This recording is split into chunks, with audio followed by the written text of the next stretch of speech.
Vož DS 800X Rally. Kas tas ir un kāpēc viņš ir 2025. gada beigās bijis pārdotākais motocikls Lielbritānijā? Šis ir motocikls, kas ir gatavs braukt no asfalta jebkurā virzienā, kur acis tev rāda, jau no rūpnīcas un maksā zem 8000 eiro. Kas tad ir standarta aprīkojumā?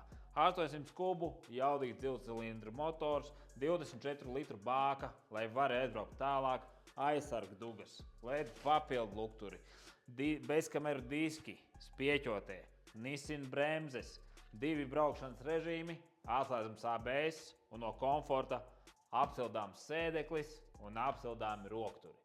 Faktiski viss, ko tev vajag, lai lieliski pavadītu laiku sezonā.